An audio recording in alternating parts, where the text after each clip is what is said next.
dengan disparitus kultus, tetapi terjadi perceraian, apakah itu bisa dianulasi? Anda tahu disparitas kultus? Apa Pak?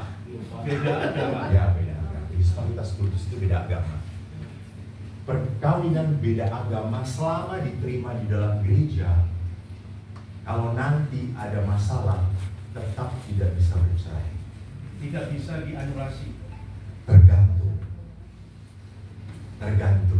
Kalau dianulasi, itu kembali lagi harus ada hakim yang melihat. Tapi pengharapan ada kan? Pengharapan ada.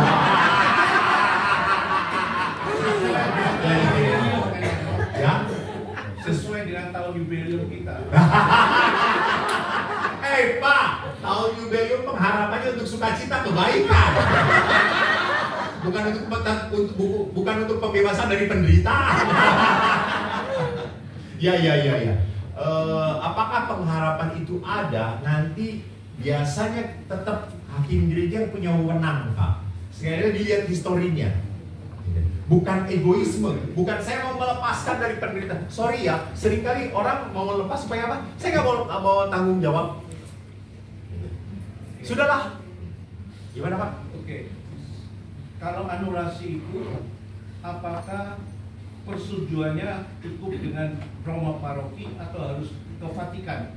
Hakim gereja saja. Sekarang hakim gereja setempat yang tidak harus ke Vatikan. Punya wewenang mereka, sudah diberikan sekarang. Kalau imam, lebih ke sana. Terima kasih Pak. Ya Allah.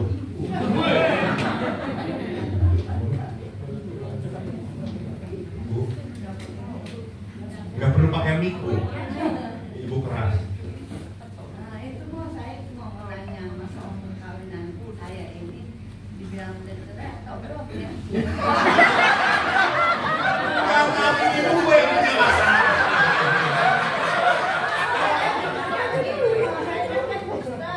Saya kan Katolik, kawinnya secara Katolik. Terus sekarang bisa gitu aja kan.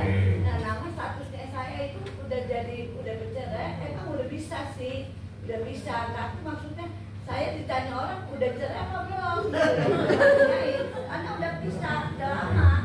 Ya kan perkawinan udah 19 tahun, ya kan bisanya belum lama. Tapi dia sendiri ya udah aku sendiri aja gitu. Itu dianggapnya bagaimana kok mau itu yang perkawinan itu aja. Jadi, ya jangan emosi dulu kan. Saya bukan suami ibu ya. Jadi status ibu adalah apa? Menikah. Iya. Iya, menikah. Tapi untuk sementara kami berpisah. Tapi kalau ada keinginan kamu kembali, apa bilang gitu? Nah, itu berarti dosa. Itu kan udah menutup hati dong. Emangnya Tuhan jadi bisa?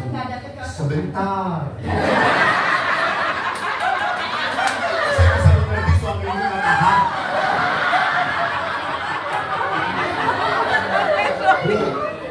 Jangan pernah menutup dari kuasa Roh Kudus. Bawa dalam doa, bukan bawa dalam kebencian. Kalau ibu bawa dalam kebencian sampai kapan ibu menutup. Tetapi bawa dalam doa, Tuhan, yang mau menikah dulu kan saya. Yang merusak ini kami, bukan Tuhan. Tuhan tidak pernah salah menyatukan. Maka apa? Buka hati untuk Tuhan. Bukan apa namanya? Nggak bisa, nggak mungkin, kita sudah paling kesel. Ya sudah. Sampai kapanpun Tuhan tidak akan pernah bisa membantu kita. Kita tidak mau ditolong. Padahal doa kita, Tuhan tolong, Tuhan berkati. Gimana bisa diberkati? Anda mengampuni pasangan Anda aja nggak bisa. Saya mengampuni kok. Ya, kan? Tapi kalau disuruh saya berbalik lagi, saya nggak bisa.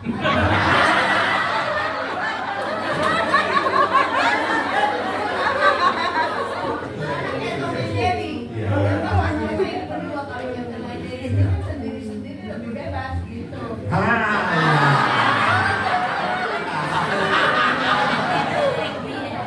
Mengerti apa apa yang dicari? Bebas. Bebas. Itu kesenangan. Kesenangan. Saya mau terbebas kok. Gitu. Saya mau terbebas. Ini yang akhirnya merusak relasi perkawinan. Karena dalam perkawinan yang penting saya. Padahal kan tadi dikatakan dalam perkawinan sudah tidak ada kata saya lagi. Demi kebaikan, bukan demi saya. Jadi ibu, saya bantu doa ibu kepada ibu, saya doakan saja. Walaupun ibu tidak mau, Allah lebih kuat daripada ketidakmauan. Tuhan memberkati. Thank you. Satu terakhir. Dari Bapak. Laki, tadi perempuan laki. Tadi Romo sudah menjelaskan mengenai hal-hal yang menyebabkan pembatalan pernikahan. Halangan. Ya, banyak kita tahu, hampir 90% lebih mungkin banyak orang kalau dalam masa penjajakan, masa pacaran, kenalan. Tidak semua tahu mengenai pasangannya gitu. Termasuk hal-hal yang dibilang tadi oleh Romo, ada penyimpangan dalam hal yang tadi dalam tanda petik gitu ya Romo ya. Nah, bagaimana bila dalam, kan kalau saya boleh mengistilahkan dalam hidup perkawinan ini kan hampir seperti kayak orang gambling ya Romo. Orang gambling artinya kan banyak hal yang kita tidak tahu, kekurangan penuh daripada pasangan kita, tapi ya mau tidak mau kita harus belajar mengerti Romo. Belajar mengerti, harus belajar menerima. Karena saya selalu mengatakan bahwa cintailah kekurangannya karena itu tak dimiliki orang lain. Ya, sudah gitu. betul. Nah, maksud saya bagaimana mengantisipasi itu tadi, Romo? Saya mau, Bapak udah menikah, Bapak? Udah. Ya, betul. Pernikahan saya 33 tahun. Edan. Pas Yesus mati, saudara-saudara. Dan Yesus bangkit lagi. Menarik Pak, betul. Maka saya ngomong kepada anak-anak muda. Dan saya selalu berkata, beberapa kali dalam seminar, mengapa perkawinan gagal? Karena dalam perkawinan orang-anak muda sekarang, high expectation, low preparation. Itu. Kita nggak siap melihat perubahan karakter pasangan. Waktu pacaran gila, senyum banget, I'm really the queen, you know. Setelah menikah, lu pembantu. So sweet. Jadi kita terlalu tinggi ekspektasinya dan low preparation. Kita juga gereja sadar untuk jadi imam kami harus sekolah 12 tahun. Untuk perkawinan cuma 3 hari tuh khusus perkawinan. Ya tuh sebentar banget. Maka disitulah pentingnya adalah apa? Ada marriage encounter, ada marriage enrichment, ada couple for Christ. Di situ dibantu supaya Anda tidak shock. Bagus kata-kata Bapak, supaya saya bisa menerima kelemahan pasangan. Biasanya perkawinan 5-10 banyak argue-nya, banyak ributnya. Tapi setelah 10 tahun gak banyak karena cincai lah. Udahlah cengli. Kohwan mau diapain lagi? Mau dibalikin udah pada mati orang tuanya. Akhirnya amsyong. Ya amsyong. Bener banget amsyong ya.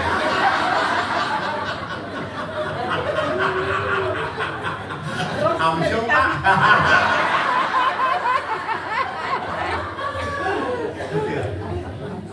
Maka saya selalu mengatakan kepada anak muda, nak muda, kamu sebelum resepsi koleksi dulu.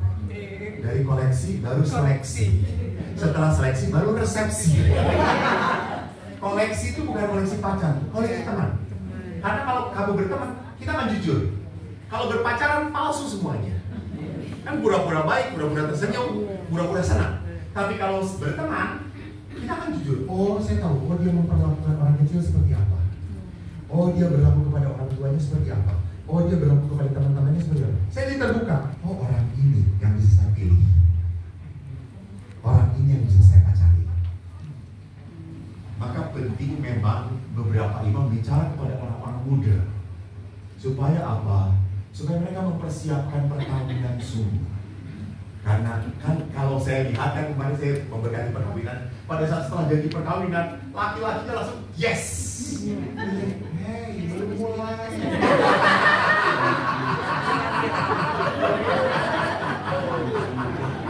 Lo nggak tahu penderitaannya ya. Seringkali nggak siap. Maka ada satu kursus perkawinan yang kursus Bandung bagus, namanya paduan kasih. Jadi paduan kasih itu 3 bulan. Dan dalam 3 bulan pasangan calon ini di mentor oleh pasangan suami istri. Sehingga si cowok ini ngerti, oh ceweknya punya masa lalu seperti apa. Jujur punya pacar berapa. Jujur keluarganya kayak gimana. Dibuka sungguh. Beberapa pasangan setelah ikut paduan kasih nggak jadi, ya nggak apa-apa, daripada kacau. Jadi dia dipersiapkan sungguh, you fight sebelum lu nikah. Jangan hanya menjaga perasaan, jangan nanti takut kehilangan. Nggak apa-apa, kehilangan 1 intan kau dapat.